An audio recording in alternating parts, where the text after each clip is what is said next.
pacaran yang mohon maaf ketika sudah kelewat batas melakukan hubungan suami istri ya. Ketika kamu saja ketahuan HP-mu dicek orang tuamu, kemudian ada obrolan yang mengandung unsur porno ya atau ke arah seksualitas. Itu sudah masuk, itu sudah bisa dituntut. Jadi mereka kira asal pacaran tidak melebihi ambang batas, tidak melebihi ini, itu nggak apa-apa. Sedangkan di dalam undang-undang kekerasan seksual berbicara dengan sensualitas itu sudah masuk kekerasan seksual dan itu bisa dituntut. Itu banyak yang tidak tahu. Jadi saya sampaikan, walaupun pacar kamu perempuan yang suka duluan, yang nembak duluan, yang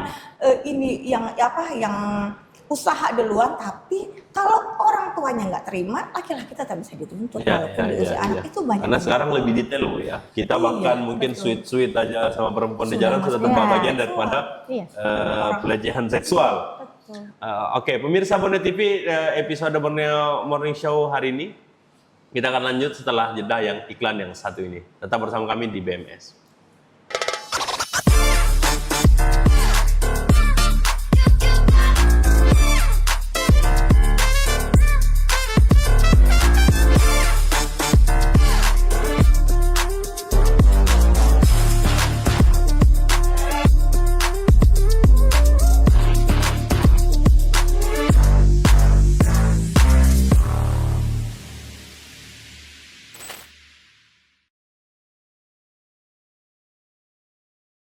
Nanti kalau ke satu lagi harus digas 1 tahun. Betul sekali ya. Anda terima nggak? Nah, apalagi dengan beban saya ini misalnya dalam ke depan jadi pelajaran juga. Ini bagi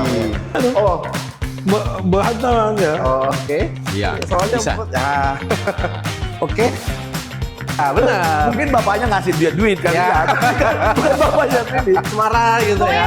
Jogging gitu kan, itu zaman dulu. Saksikan Borneo Inspirasi setiap hari pukul 20 hanya di Borneo TV. Hangat ya, perbincangan hangat Itu harus terpenuhi di bawah umur. Oh oke. Urusan jam 11 harus pulang lagi sudah ketara. Kebudayaan perempuan dan perlindungan anak. Menegakkan Apakah ada tujuan lain bang ke teman-teman Garuda Cup ya?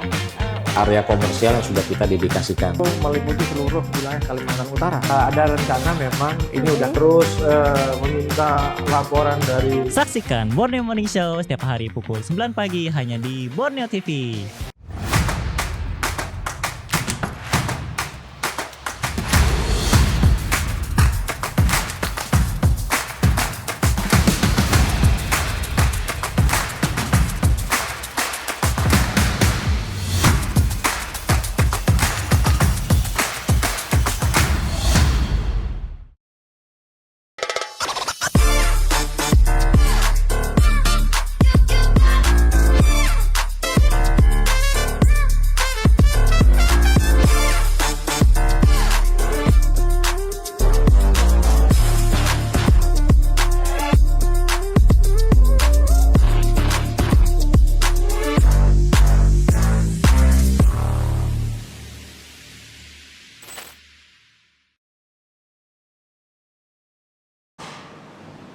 Kembali lagi di Borneo Morning Show episode pagi hari ini kita membahas terkait kasus kekerasan pada anak meningkat masih Tarakan disebut sebagai kota layak anak bersama Ibu Rizka Aulia, Kanit PPA Polres Tarakan, Bu Siti Hadijah sebagai analis pemberdayaan perempuan dan anak di Pemkot Tarakan.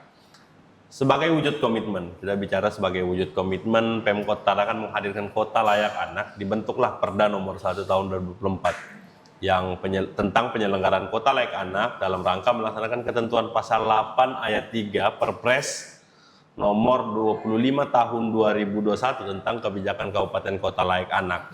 Salah satunya diatur adalah KLA ini komitmen bersama pemerintah daerah, kemudian organisasi masyarakat, media massa, dunia usaha dan keluarga, orang tua, upaya pembangunan yang peduli pada anak, tumbuh kembangnya dengan optimal, pemenuhan hak anak dan perlindungan khusus pada anak. Ya. Tapi tadi secara realita tadi Ibu sudah ceritakan bahwa ternyata banyak faktor juga yang mengakibatkan kemudian kasus kekerasan pada anak ini meningkat. Kalau Ibu melihat di kondisi ini, bagaimana Ibu melihat bahwa sistem perlindungan anak Tarakan ini apakah sudah memadai atau belum? Iya, kalau berbicara dengan sistem berarti kita juga membicarakan semua elemen yang terkait dengan pemenuhan dan perlindungan hak anak ya. Bukan hanya sekali lagi, bukan hanya dari pemerintah kota, memang betul untuk ketika terbitnya Perda Kota Layak Anak tersebut itu juga merupakan dari upaya kita selaku pemerintah kota untuk mengatur bagaimana sebuah sistem pembangunan di Kota Tarakan itu sudah bisa memberikan perlindungan dan pemenuhan hak anak seperti itu. Jadi sekali lagi perlunya keterlibatan dari seluruh elemen masyarakat, dari pemerintah kota, kemudian dunia usaha, kemudian jurnalis, kemudian semuanya teman-teman kelompok sebaya bagaimana menciptakan kondisi tersebut.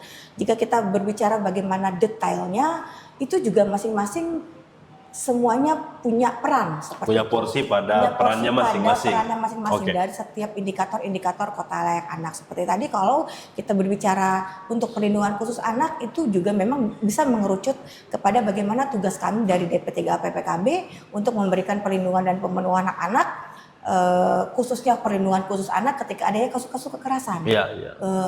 Kemudian ada juga unit PPA Polres, bagaimana penanganan konsekuensi hukumnya. Kemudian dari pengadilan agama juga, bagaimana tentang pencegahan. Nah ini juga tentang pencegahan pernikahan anak. Ini juga bagian dari ini juga menjadi sorotan bagaimana ketika pernikahan anak itu tidak bisa terbendung karena ketika adanya pernikahan anak, kemudian yang kita juga sering godok itu berkali-kali rapat berkali-kali bagaimana mencegah, menghambat, mengurangi pernikahan anak yang khususnya terjadi di Tarakan karena itu nanti muaranya nanti nggak jauh-jauh pasti di kekerasan anak, kekerasan perempuan begitu ya, bagaimana gitu, Bu, ya. stunting dan lain sebagainya banyak sekali begitu. Jadi sekali lagi bagaimana setiap OPD, setiap unsur bergerak di pada porsinya masing-masing dan tidak bisa sendiri. Oke, tapi kalau Ibu lihat Ibu menilai secara sederhana saja, apakah sudah cukup memadai ini, Bu? Kalau untuk menuntut kesempurnaan jelas belum ya. Karena yang kita jadi PR kita kembali lagi di kesadaran masyarakat bahwa hal-hal yang bersifat privasi ketika seorang istri ya dipukul oleh suaminya dan itu dia tidak mau bercerita dengan orang lain karena efeknya walaupun korban perempuan tapi pasti berefek kepada anak. Anak menjadi menganggap rumah sebagai sesuatu yang bising, tidak aman ya. Karena segala kebutuhan seorang anak itu kebutuhan pokoknya adalah rasa aman. Ketika orang tua tidak bisa memberikan rasa aman itu, maka pergilah dia mencari tempat aman di lain. Yang kita sebut tadi predator, tapi bagi mereka adalah tempat rasa aman. Sekolah, ketika dia di rumah tidak mendapatkan rasa aman, kemudian dia pergi ke sekolah berharap mendapatkan hak itu, tapi yang didapatkannya ternyata adanya sekarang ini yang lagi ngetren tentang konsekuensi tentang kekerasan atau aturan yang mengandung kekerasan di sekolah. Ini juga banyak sekolah yang belum tahu. Penulisan tata tertib di sekolah ketika ditulis dilarang terlambat masuk sekolah. Banyak yang tidak tahu bahwa itu adalah peraturan yang mengandung unsur kekerasan. Itu sudah tidak boleh lagi. Iya. Sedetail itu, Bu ya? Sedetail itu. Jadi ketika kita melihat Kota Layak Anak, kemudian dari seorang anak, apakah anak itu udah aman belum di semua lingkungan dia? Sudah di rumah, di orang tua ribut, berantem, pola asuhnya tidak utuh, begitu ya, mencari rasa aman, curhat nggak bisa karena orang tuanya punya masalah sendiri. Sampai di sekolah, banyak peraturan-peraturan yang ternyata kok mirip-mirip juga di rumah. Di sekolah yang harusnya bisa menjadi orang tua kedua, itu juga dia tidak dapatkan. Kemudian dia mau lari nih, masih ingin yang baik-baik ceritanya. Mau lari ke ekskul ya. Di ekskul ternyata juga ada permasalahan di ekskul di sistem pendidikan di sekolah. Ekskul itu sekarang yang terjadi, ekskul itu mengelompokkan anak berdasarkan minat bakatnya, tapi tidak melihat range. Ada anak yang dalam misalnya dalam ekskul menari ya, pasti di dalam sekolah itu di dalam sekelompok anak pasti ada yang pintar banget menari atau ada yang baru sedang menari. Dikumpulkan di satu tempat pasti nggak bisa, nggak dapat lagi rasa aman. Insecure lagi dia, aku pengen menari tapi yang diperhatikan adalah anak yang lebih pintar, nggak dapat lagi. Akhirnya mencari lingkungan tempat bermain nggak nyaman, sekolah nggak nyaman, orang tua nggak nyaman. Akhirnya pergilah ke tempat-tempat yang dianggap bisa menerima dia. Nah ini kan berapa unsur sudah yang tidak menjadi tempat rasa aman. Orang tua, kemudian sekolah, mohon maaf itu adalah masuk di dalam tugasnya pemerintah. Kemudian di tempat lingkungan alternatif, di tempat bermain ternyata juga tidak bisa menerima. Akhirnya itulah yang membuat anak secara keseluruhan tidak mendapatkan haknya, perlindungan, pemenuhannya. Akhirnya yang berbahaya sekali, akhirnya dia masuk di dalam kategori AMPK, anak yang memerlukan perlindungan khusus yang tadi. Belum lagi ini kalau perlindungan khusus kita terlalu banyak berbicara tentang korban kekerasan dan lain-lain sebagainya ya. Ada lagi sebenarnya masih banyak kelompok AMPK, ada 18 kelompok AMPK. Korban kekerasan hanyalah salah satunya. Di situ ada anak, mohon maaf, anak teman-teman, anak-anak kita yang disabilitas, apakah sudah mendapatkan haknya seperti yang lain? Seperti itu. Kasihan sekali ketika anak tunarungu hanya bisa berbicara dengan gurunya sendiri. Tapi mereka tidak ketika bisa. dia di masyarakat dia tidak bisa berkomunikasi dengan baik. Tidak bisa berkomunikasi, tidak bisa menyampaikan apa yang dia mau. Sedangkan kita mau menyampaikan apa keinginan mereka, ya kita bukan mereka, sedangkan mereka punya hak untuk berbicara sama seperti anak yang lain. Itu juga kita upayakan, Mas. Bagaimana mereka masuk di dalam kegiatan pemerintah kota, di dalam musrembang, kita juga sudah melibatkan anak disabilitas menyampaikan aspirasi mereka kepada Pak Wali Kota, kepada lurahnya, kepada pemimpinnya, bahwa apa yang mereka inginkan itu sudah bisa mereka bisa sampaikan.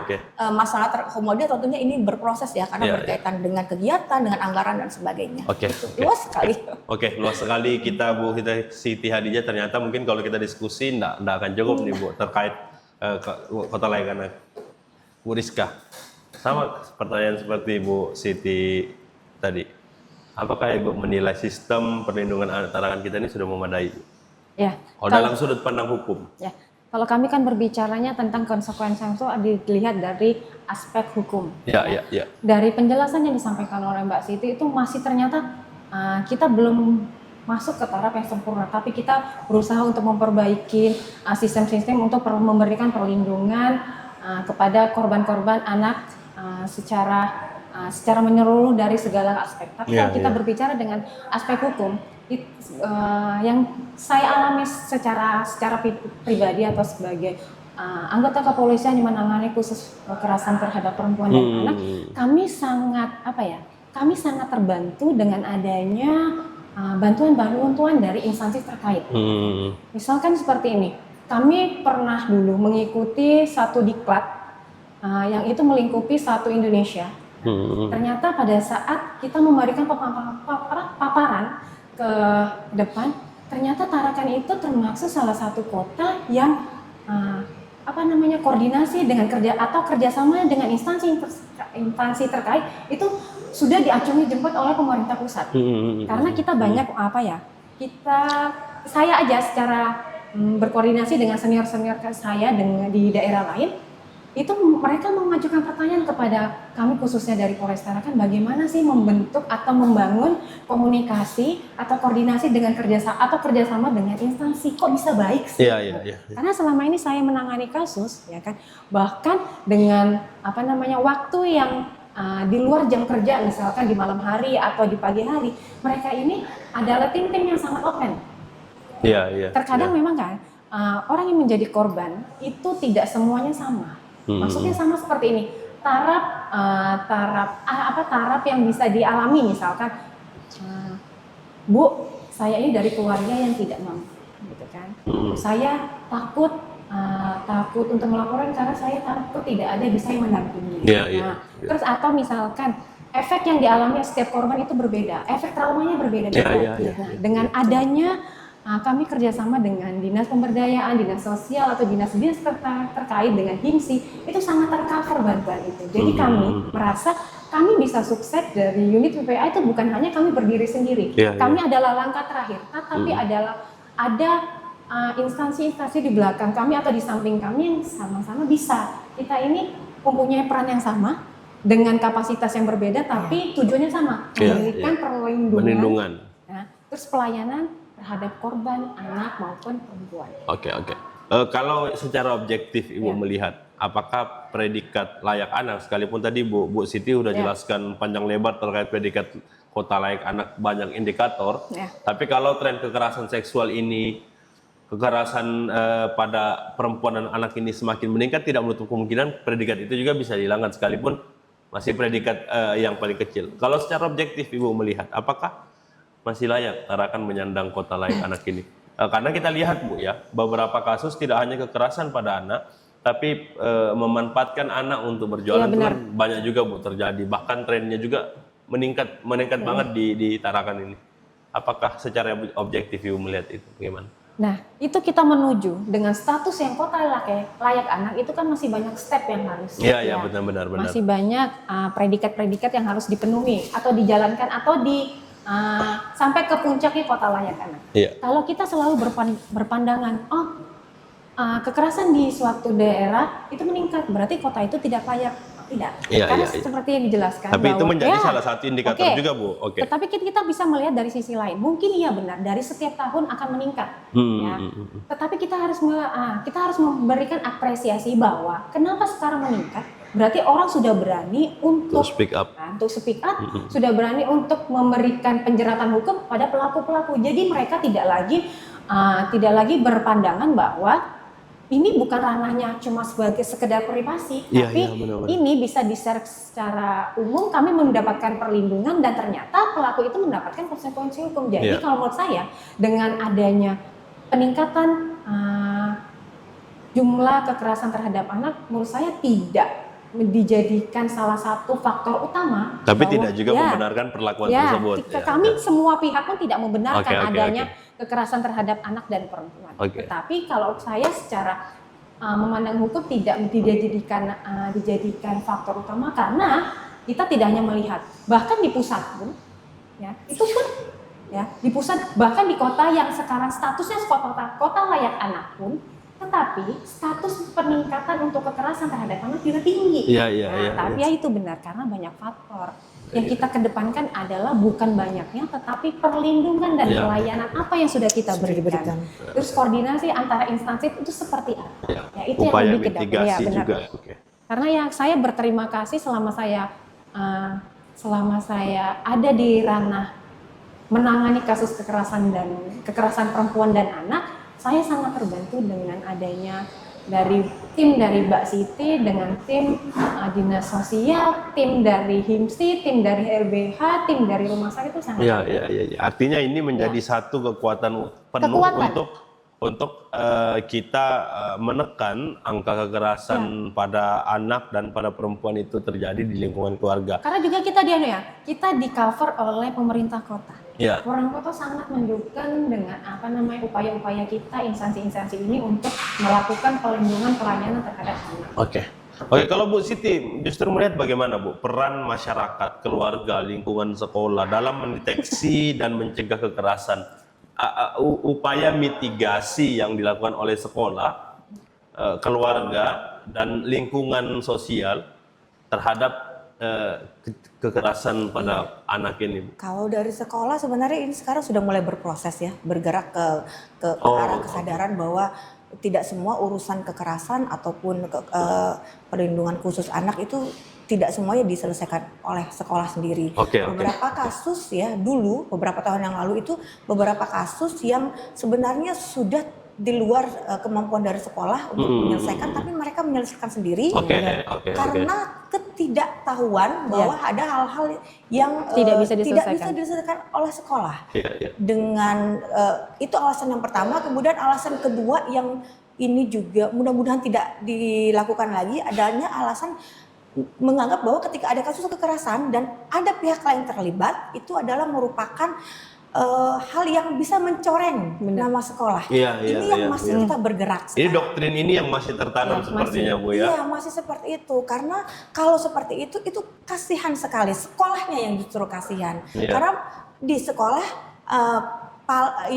memang sekarang sudah wajib dibentuk yang namanya TPKS, tindak pencegahan kekerasan di sekolah. Memang sudah terbentuk, tapi untuk berjalannya ini juga masih berproses. Kita lakukan banyak sekali pelatihan-pelatihan bagaimana pendampingan anak yang memerlukan perlindungan khusus, tapi ini juga masih bergerak, masih menuju arah proses untuk perubahan tersebut. Beberapa sekolah sudah melakukan itu karena mereka sadar bahwa di sekolah ya ada wali kelas betul ada guru BK, betul, kepala sekolah dan orang tua murid. Tapi di sekolah tidak ada polisi, tidak ada psikolog, tidak ada dokter, tidak ada petugas hukum yang mengetahui bahwa ada hal-hal yang sudah tidak boleh dilakukan oleh sekolah. Jadi benar-benar kita sudah sampaikan seperti halnya kekerasan seksual, kemudian adanya perilaku menyimpang, kemudian ada hal-hal yang bersifat kekerasan fisik maupun yang sudah mengganggu fisik, ya segala jenis kekerasan yang akhirnya mengganggu proses pembelajaran itu sudah di luar kewenangan sekolah. Silakan sekolah menangani hal-hal yang masih bisa mereka selesaikan sendiri, misalnya adanya gangguan konsentrasi belajar atau bullying yang masih belum mengganggu konsentrasi anak, belum mengganggu kepercayaan diri anak. Silakan diselesaikan seperti hal yang bisa memang merupakan kompetensi mereka. Ini memang masih berproses dan sekarang arahnya sudah mulai adalah perubahan karena dilihat dari tingkat laporan ke kantor kami sudah mulai banyak kasus-kasus yang dilaporkan oleh sekolah. Kalau dulu itu belum. Kadang-kadang kita malah mengetahuinya dari masyarakat, dari orang tua gitu kan, sekolah yang menutup diri. Tapi sekarang sudah mulai sekolah-sekolah sudah mulai melaporkan dan mulai sadar. Iya, karena mereka juga menyadari bahwa ketika memaksakan sesuatu yang di luar kemampuan mereka itu juga justru berbahaya bagi sekolah, kasihan sekolahnya gitu. Memang ada hal. Kemudian dari segi masyarakat ini juga tentunya masih berproses, adanya laporan kekerasan yang semakin meningkat itu juga kami berharap merupakan indikator dari kesadaran masyarakat yang mulai sadar, tapi yang merasa bahwa ini masih ranah pribadi itu juga masih banyak. Jadi Mas, kalau kita mengharap tren itu turun, belum. Kita PR-nya masih banyak ya? Berharap ini masih dalam masih fenomena gunung es gitu ya, banyak sekali kasus kekerasan yang kami sudah tahu kadang-kadang tapi korban belum mau melaporkan. Kami arahkan ketua RT-nya juga belum berani melaporkan, itu masih berproses. Makanya kegiatan sosialisasi, KIM, mitigasi yang Mas jelaskan tadi bahwa hal-hal ini kalau dibiarkan ini berbahaya karena yang kasihan nanti justru kita sendiri waktu kita sudah usia kita sudah di usia manula begitu ya, anak-anak ini yang akan menggantikan. Bagaimana kalau dari sekarang mereka tidak diberikan pemenuhan hak anaknya? Yang mau menggantikan siapa? Yang menjalankan roda pemerintahan siapa? Iya kan, roda ekonomi siapa? Itu yang pemerintah, sekolah dan semuanya harus sadar bahwa dunia akan terus berputar akan terus dan berjalan, berganti Bu ya. akan berganti. Ayo kita siapkan anak-anak kita untuk menghadapi dunia ini.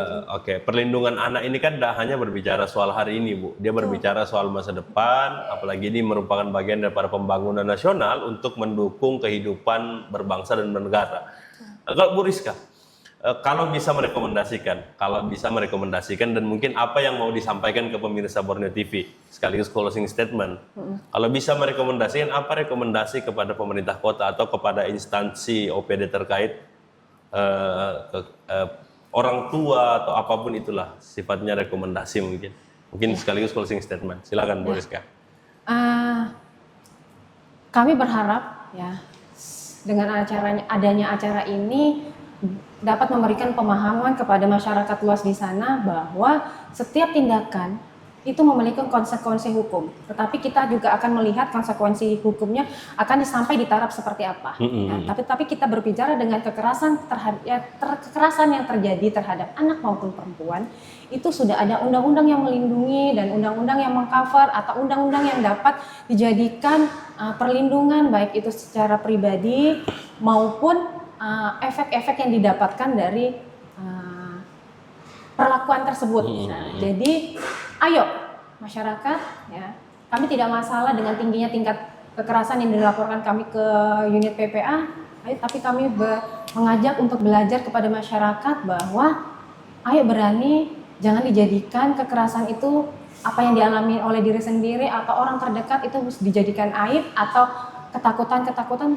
Kami bisa membantu Anda, ya, karena kami bisa memberikan perlindungan kalau misalkan kalian misalkan takut dengan adanya kami atau sampai jauh ke kepolisian, kami akan berkoordinasi dengan instansi terkait bahwa kita akan memberikan perlindungan atau pelayanan sesuai dengan apa yang dibutuhkan dengan orang-orang yang mengalami kekerasan. Apakah itu nantinya endingnya pelayanan untuk pemulihan psikologis atau psikis seseorang, memberikan bantuan pelayanan, bantuan hukum, atau bantuan sampai di kami di kepolisian. Ya, kami menjamin akan memberikan perlindungan kepada orang-orang yang mengalami kekerasan seksual, fisik, psikis. Jadi ayo kami mengajak berani rise and speak. Ya, jangan malu. Karena semua ada konsekuensinya. Oke. Bu Siti, apa yang mau disampaikan? Mungkin saya mulai dengan perumpamaan dulu ya. Bagaimana Bapak Ibu seluruh elemen masyarakat, bagaimana kalau kita di rumah dititipi anak wali kota, atau yang lebih tinggi kalau kita dititipi seorang anak itu anak presiden. Bagaimana kita memperlakukan mereka? Sedangkan anak-anak kita, bagaimana kalau kita dititipi anak-anak pejabat tersebut? Sedangkan anak-anak kita, anak-anak yang semua kita lihat dalam kehidupan sehari-hari bukan cuman anak wali kota saja, tapi langsung anak titipan Tuhan. Dari situ harus kita sadari bahwa anak ini bukan sekedar lahir, bukan sekedar ada di sekitar kita, tapi anak ini butuh pengasuhan kita, butuh perlindungan kita. Ayo kita lakukan semua yang kita bisa, tentunya sesuai dengan proporsi kita. Mari kita bersama-sama melindungi, memberikan perlindungan hak anak, karena prinsipnya semua anak adalah anak kita. Oke, terima kasih Bu Rizka Aulia, Kanit PPA Polres Tarakan sudah hadir bersama kita di BMS. Terima kasih Bu Siti Hadijah, Analis Pemberdayaan Perempuan dan Anak di Pemkot Tarakan. Terima kasih sudah membersamai kami berdiskusi panjang terkait fenomena kekerasan pada anak yang meningkat, kemudian apakah Tarakan masih disebut sebagai kota layak anak, yang tentu permasalahan ini sering luput dari perhatian sehingga menjadi fenomena gunung es dan tidak tertangani dengan cepat sehingga menghambat pencapaian tujuan pembangunan di keluarga. Bahwa pembangunan anak ini adalah bagian daripada pembangunan sosial yang menjadi tanggung jawab seluruh elemen, dan seluruh elemen juga harus memiliki rasa iba, rasa peduli, rasa empati terhadap kondisi-kondisi yang ada di sekitarnya. Pancasila sudah cukup mengatur itu semua, bahwa kehidupan berbangsa, bernegara, berkerukunan itu adalah bagian daripada satu elemen yang utuh untuk bagaimana kemudian kita meningkatkan edukasi masyarakat tentang kekerasan pada perempuan dan anak ini. Terima kasih sekali lagi Bu Rizka, Bu Siti sudah hadir di Borneo Morning Show. Saksikan terus program-program menarik dari kami di Borneo TV, dan jangan lupa untuk terus ikuti seluruh platform sosial media kita di Instagram, di TikTok, dan di YouTube di News SBTV. Jangan lupa juga untuk terus mengikuti Polres Tarakan untuk melihat informasi-informasi, kemudian Dinas Pemberdayaan Perempuan Anak juga untuk melihat informasi yang menarik lainnya. Saya Nizam dan seluruh kru yang bertugas pamit undur diri. Assalamualaikum warahmatullahi wabarakatuh. Waalaikumsalam warahmatullahi wabarakatuh. Oke.